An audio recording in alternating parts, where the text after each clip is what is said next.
கூட்டணிக்கு பலம் சேர்க்கும் வகையில் தொகுதி பங்கீடு பேச்சுவார்த்தை நடைபெறும் என மதுரையில் தமிழ் மாநில காங்கிரஸ் தலைவர் ஜி.கே. வாசன் தெரிவித்தார். மதுரை விமான நிலையத்தில் தமிழ் மாநில காங்கிரஸ் தலைவர் ஜி.கே. வாசன் செய்தியாளர்களை சந்தித்தார். அப்போது மத்திய அரசு தமிழகத்திற்கு எந்த விதத்திலும் குறை வைக்காமல் அனைத்து துறையிலும் திட்டங்களை செயல்படுத்திக் கொண்டிருப்பதாக தெரிவித்த அவர், மாற்றான் தாய் மனப்பான்மை இல்லாமல் மத்திய அரசு அனைத்து மாநிலங்களும் முன்னேற வேண்டும் என்று செயல்படுவதாக தெரிவித்தார். தொடர்ந்து தமிழகத்தில் அதிமுக தலைமையிலான தேசிய ஜனநாயக கூட்டணியில் தொகுதி பங்கீடு குறித்து சுமூகமான முறையில் பேச்சுவார்த்தை நடைபெறும் என தெரிவித்த அவர், அதற்கு பின்னர் அதிகாரப்பூர்வ அறிவிப்புகள் வெளியிடப்படும் என தகவல் தெரிவித்தார். மத்திய அரசு தமிழகத்திற்கு எந்த விதத்திலும் தங்களுடைய ஆட்சியின் கீழ் குறை வைக்காமல் தொடர்ந்து தமிழகத்தினுடைய வளர்ச்சிக்காக, வளர்ச்சி பணிகளுக்காக அனைத்து துறையிலும் திட்டங்களை கொடுத்து கொண்டிருக்கிறார். மாற்றான் தான் மனப்பான்மை இல்லாமல் மத்திய அரசு இந்தியாவில் உள்ள அனைத்து மாநிலங்களும் முன்னேற வேண்டும் என்று செயல்பட்டு கொண்டிருக்கிறது. பொருளாதார அடிப்படையில் பின்தங்கிய பொதுப்பிரிவு மக்களின் 10% இடஒதுக்கீட்டை நடைமுறைப்படுத்தும் கட்சிக்கு ஆதரவு தர உள்ளதாக தென்னக மக்கள் இயக்க தலைவர் ஐயப்பா கார்த்திக் தெரிவித்தார். கன்னியாகுமரி மாவட்டம் நாகர்கோவிலில் உள்ள நாகராஜா கோயில் திடலில் தென்னக மக்கள் இயக்கம் மற்றும் குமரி மாவட்ட வெள்ளாளர் கூட்டமைப்பின் தலைவர் ஐயப்பா கார்த்திக் தலைமையில் பொதுக்கூட்டம் நடைபெற்றது. இந்த கூட்டத்தில் பொருளாதார அடிப்படையில் பின்தங்கிய பொதுப்பிரிவு மக்களின் 10% இடஒதுக்கீட்டை தமிழக அரசு நடைமுறைப்படுத்த வேண்டும் என வலியுறுத்தப்பட்டது.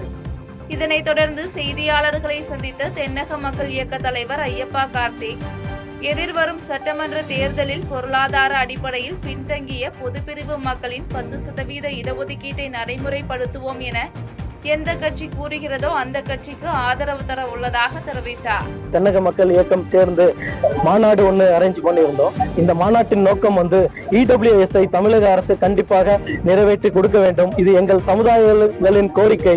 இதை கண்டிப்பாக அரசு நிறைவேற்றும்ன்றத நம்புறோம்.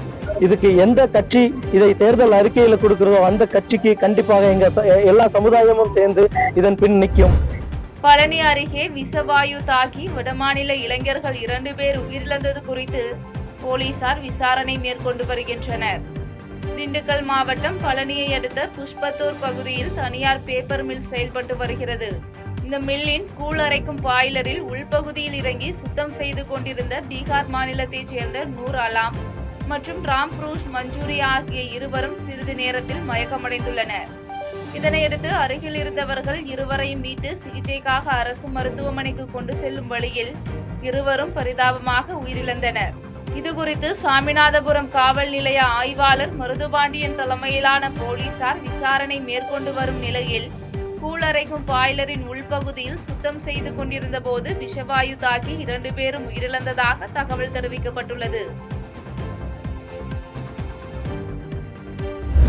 திமுகவுக்கு எதிராக உள்ள தமிழகத்தில் தாவேக விஜய் மீன்பிடிக்க நினைப்பதாக நாமக்கல்லில் பாஜக மாநில துணைத் தலைவர் கே.பி. ராமலிங்கம் விமர்சித்துள்ளார். நாமக்கல் மாவட்ட பாஜக அலுவலகத்தில் மாவட்ட தலைவர் சரவணன் தலைமையில் நடைபெற்ற பாஜக நிர்வாகிகள் ஆலோசனை கூட்டத்தில் கட்சியின் மாநில துணைத் தலைவர் கே.பி. ராமலிங்கம் கலந்து கொண்டார். அப்போது திமுக சிறிய கட்சிகளை தனது கூட்டணியில் சேர்ப்பது பொம்மாத்து வேலை என்றும், பாஜக கூட்டணி மீதான பயத்தால் விலை கொடுத்து கட்சிகளை ஸ்டாலின் கூட்டணியில் சேர்க்கிறார் என்றும் தெரிவித்த அவர், திமுகவுக்கு எதிராக உள்ள தமிழகத்தில் தாவேக விஜய் மீன்பிடிக்க நினைப்பதாக விமர்சித்தார். தொடர்ந்து அதிமுகவை வழிநடத்துவதற்காக இபிஎஸ் சரியான தலைவர் என நிரூபித்து உள்ளதாக தெரிவித்த அவர், தென்னிந்தியாவில் மிகப்பெரிய நடிகர் சிவாஜி என நினைத்தேன், ஆனால் ஓபிஎஸ் தான் மிகப்பெரிய நடிகர் என கடுமையாக விமர்சனம் செய்தார். செய்திகளை உடனுக்குடன் தெரிந்து கொள்ள கீழ்க்கண்ட கேபிள் மற்றும் டிடிஎச் நெட்வொர்க்குகளில் எம்நாடு செய்தி தொலைக்காட்சியை காணுங்கள். பாதகம் செய்பவரை கண்டால் நாம் பயம் கொள்ளலாகாது பாப்பா. மோதி மிதித்துவிடு பாப்பா, அவர் முகத்தில் உமிழ்ந்து விடு பாப்பா. அண்மை செய்திகளை உடனுக்குடன் தெரிந்து கொள்ள இணைந்திருங்கள் எம்நாடு தொலைக்காட்சியுடன்.